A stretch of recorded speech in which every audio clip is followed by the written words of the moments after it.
daawwattoota televezyiinii Hagarii News Network bakka jirtan hundatti ashama isin jechaa guyyaa arraantana Minneapolis magaalaa Minnesota keessatti argamna. Asitti nama aktivistii Oromoo cimaa guutuu addunyaatti Oromoo keessatti beekamu tokko arganne asitti dubbisuudhaaf jiranna. Mee eenyu isin maqaa? Yeroongeessee jedhama. Yeroongeessee arraba maal dhuftan? Asitti kan dhufee fi kabajaa yookiin ammoo ulfina artist Ali Shabboo Aliitiif kennamuu malu sagantaa gaggeeffamu yookiin ammoo sagantaa kabajaa isaanii malu kennuu san irratti hirmaachuudhaaf dhufeen. Bifa akkam argaa jirru kanaan hawaasni magaalaa Minnesota keessatti argamutti guddaan osoo hin hafin hoola kireeffatanii kabajaa aartii Oromootiif qaban guddisuu keessatti Dr. Ali Shabboodhaaf dinqisiifannaa isaan qaban mul'isuu keessatti haalli itti argaa jirtu kun akkamitti argita akkamitti dinqisiifatta hoo? Dhugaa dubbachuudhaaf yoo taate Oromoon yeroo baay'ee namni erga du'ee booda namaaf booya erga inni nama biraa koote hidhii ciniinnannaa jennaa garuu wanti amma waggoota arfan shanan darban kana keessa as dhufaatiin jiru Oromoon osoo jiru galata walii galchuu Haacaaluu yoo laalte kan galanni isaan malu osoo guyyaa takkaallee galatoomi isaaniin jedhin inni sirba galatoomaa baaseetiin nu biraa kute. Artistoonni akkana mootu hedduun isaaniillee waan isaaniin malu hawaasa isaanii irraa osoo hin argatin kabajaa isaaniin malu osoo hawaasa isaanii irraa argatin gara fuula Rabbii kan deeman hedduudha. Kan haala Oromoon keessa jiru osoo hin argin gara fuula Rabbii deeman hedduudha. Kanaaf sagantaan kun kabajamuun qophiin akkanaa kun jiraachuun artistoota of duraaf hojii gaarii hojjetan kabajaan isaaniin malu akka isaaniin malu beekanii hojii aartii kanarraa dhiyeessoo osoo hin taane gara aartii kana dhufanii rakkoo Oromoo gara diinagdeetiin gara hawaasummaatii fi kallattii garaagaraatiin jiru hundarratti gahee isaanii akka taphatanii fi Oromummaan akka jiraatu afaan keenya akka guddatu babal'atu waan taphataniif kuni namoota ogummaa kana keessa jiraniif keessattuu haamilee guddaa namatti horaan. Afaan Oromoodhaa jaatamoota irraa qabee guyyaa guyyaan guddina agarsiisaa deemaadhaati jira. Akkuma hundi keenya waliin hubannu afaan Oromoodhaa sadarkaa googalitti seenee afaan Oromoodhaa akkuma barbaaddetti afaan alagaatii waliin walitti hiikuun danda'ameeti jira. Aartiidhaanoo guddinni afaan Oromoodhaa sadarkaa sanatti deemaa jira moo irrina wayii argaa jirta? Aadaalee Oromoo yookiin sirboota Oromoo modernize gochuun jira. Haa ta'uutii garuu jechoonni afaan Oromoo jechoonni amma sirboota Alii Birraa fi hiriyoota isaa keessatti argaman jechoota har'a dhaloonni dhadhaatu hiikaa isaa wallaalaa jirudha. Kana jechuun maal jechuudha? Fakkeenya siimuu danda'a. Naannoo ani itti dhaladhee guddadhe keessatti sababa awwaalteessuu afaan Oromootii wal qabatee jechoota hedduutu dhabamaa jira. Jechoonni sunniin akka hin bannee fi akka hin duute godhuu kan danda'u artistoonni naannoo sana dhalatanii achii bahan jechoota sana aartii keessa kaayanii yoo jiraachisan qofaadha. Kanaan ala suutuma suutaan namni itti fayyadamu dhabamaa jechoonni kun dagatamaa deemu waan taateef muuziqaan afaan Oromoo yookiin ammoo aartiin afaan Oromoo guddina afaan Oromoo keessatti illee kuusuu jechoota laayibireeriin bakka hin jirretti jechoonni afaan Oromoo kan kuufaman sirboota kanneen keessa waan ta'eef kuni kan hedduu nama gammachiisuu fi haamilee namatti toru waan ta'eef wanti kun jajjabaachuu qaba. Artistoonni Oromoodhaa ammootu sirba yeroo baasan sirba afaan diqaalaa osoo hin taane afaanuma Oromoo naannoo fakkeenyaaf sirba aadaa Baalee sirba guyyattu jechoota naannoo sana exactly as it is guurachuun barbaachisaadha. Harargee dhattee shaggooyyoo taphattu modernize gochuu dandeetta. Garuu jechoonni ati fayyadamtu organic ta'uu danda'uu qabanidha. Jimmallee hodhattu Wallaggallee hodhattu aadaa sana wajjin organic yoo ati gootu hawaasni kun maal akka qabaachaa ture seenaa waan ta'uuf library waan ta'uuf jechuudha. Kanaaf xiqqoo afaan modernize goona jedhamee hanqinoonni tokko tokkoon agarru jira.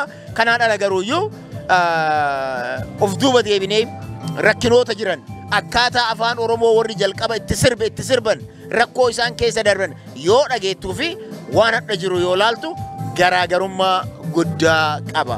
Artistoonni keenya kan kaleessa hiyyummaadhaan du'an erga isaan dhibamanii dhukkuba artistoota keenya hunda isaanii maqaa kaasuu hin dandeenya. Artist Zarihuun Wadaajoo kaasuu dandeenya.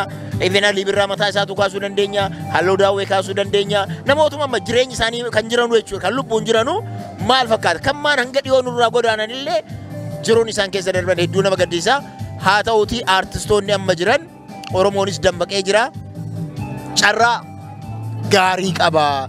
Kanaaf carraa qaban sana fayyadamanii aartiin kun akka guddatu yoo godhan boru akkuma Dr. Ali Shabbootiif kabajaan kennamu isaaniillee kabajaa kenna. Kanarratti immoo of eeggannoo guddaa produce gochuu qofa osoo hin taane quality isaa jechoota isaa eeggachuun barbaachisaadha. I hope yeroo gara maal agarta beektaa rakkoo kataaru namoota kitaaba barreessan agarta. Kitaabni isaanii qulqullina hin qabu. Dubbisiifuu si jibbisiisa.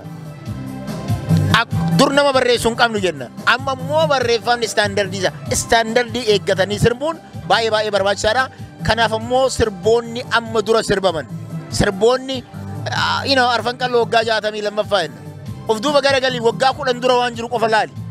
Waggaa 10 dura waan jiru hunda olaalti jechoonni isaanii ani isa library jechoota argamma jedhu malee hin beekne hedduutu jirani. Kanaaf I think aadaa Oromoo keessatti waan guddaa waan ta'eef kana irratti hojjechuu barbaachisaadha. Hojii guddaa barbaachisa. Garuu hirina guddaatu jira. Hirina jiru kanaan wal qabatee artistoonni hedduun biyyarraa baqachuu keessatti sirbi yookaan walleen Oromoodhaa bakka dur jiru irraa gadi bu'aa deemaa dhufuudhaatu mul'achaa jira.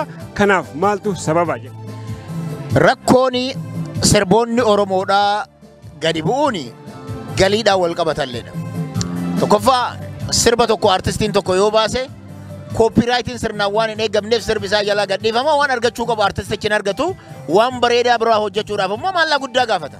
Keessattuu yeroo ammaan tana I think amma jenna malee keessattuu kana booda akkuma gatiin qarshiin Itoophiyaa gatiin maallaqni Itoophiyaa gadi cabaa deemuun maallaqa guddaa gaafataa deema. Kana akka hin taane waan kana hambisuu yoo barbaadan dhugaa simuudhaaf kana hambisuu barbaadan taanaan irra deddeebi'ee illee jedheera. Artistoonni Oromoodhaa waldaa cimaa ka ufii isaanii isaan danda'u qabaachuu ka mirga isaaniitiif isaanii falmu qabaachuu ka copyrightii isaanii tiksu qabaachuu eessumattuu jechuudha. Kana yoo gochuu baade har'a galgala ati baastee boru ganama TikTokii hundarra dhageeffatta. Har'a ganama ati baastee boru ganama ammoo YouTubeii nama hedduu keessa waan sirbuun argamuufi YouTubein illee hanga takka hojii gaarii hojjetaa jira. Ammoo ammas taanaan wanta hojjetamuu qabu kallattii sanaan waa hedduu artistoonni keenya dafqa xururratanii hojjetan san argachuutti hin jiran.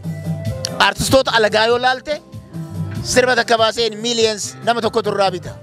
Oromoon garuu abbootiin qabeenyaa keenya kan Oromoodhaa waan kana itti yaadanii hojjechuun barbaachisaadha.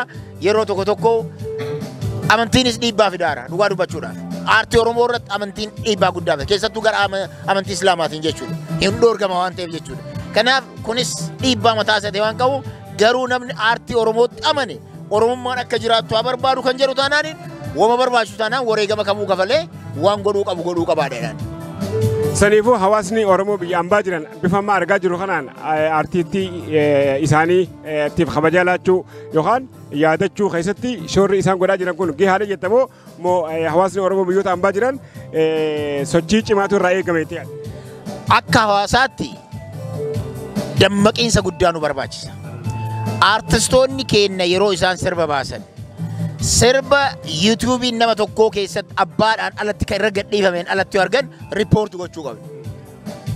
Wanti nu gochuu jiran YouTubeii abbichi sun irratti gadhiifate kan namaas ta'ee ka isa san subscribe gochuudhaan isa san daawwachuudhaan irra deddeebinee daawwachuudhaan wanti itti kafallu hin jiru YouTubeii isaan jajjabeessuu ni dandeenyaadha. Kanaan ala garuuyyuu muranii asii achi share godhaa ooluun muranii namootatti erguun waraabanii waan garagaraatiif fayyadamuun yookiin qophii garagaraatiif fayyadamuun Oromoo biratti dhaabbachuu qaba. Artistii keenya yoo nuti hin kabajne abbaan biraan kabaju waan ta'eef abbaan gaafa cabse alagaan ija balleessaa kan jedhan san waan ta'eef Oromoon akka aartii kana keessatti hojii guddaadha. Artistoonni kunillee hojii kana kan hojjetaniif nuuf jecha bira dhaabbachuu qabnaadha. Dirqama keenya beenne yoo isaan waan gaarii hojjetan dirqama keenya bira dhaabenne bira dhaabbannu yoo isaan ammootu waan hin taane waan safuu Oromoo amma yeroo tokko qoosama keessa waan safuu Oromoo cabsu fa'a agarta. Akkaataan isaan itti dandasan akkaataan uffannaa isaanii uffannaa aadaa Oromoo amantii kamuu keessattuu sona qaba beektaa vaaliyuu qaba sonaan ala waan ba'u kan ammoo qeeqnee kanatti akka deebisan gochuu dandeenya ammoo artistoota keenya kunuunfachuun nu qabdi ijoollee keenya waan ta'aniif. Yaadan alattaniif galatooma. Hedduu ulfaadhaa Hegeree News Network yeroo jalqabaatiif asitti ol agarree suutee dhugaa dubbachuudhaa fi alarraa isin dinqisiifataatuma alumarraa isin yoo isin qeendellee alumarraa isin qeeqaa turre isin laalaa turre yeroo jalqabaatiif iddoo kanatti waggaa 62ffaa arfan qalfoo kabajaa kanarratti ol arguu kennaaf hedduu ulfaadhu galatoomi isin jechuu barbaadanis. Ulfaadhu galatooma. Ulfaadhu. Ulfaadhu galatooma.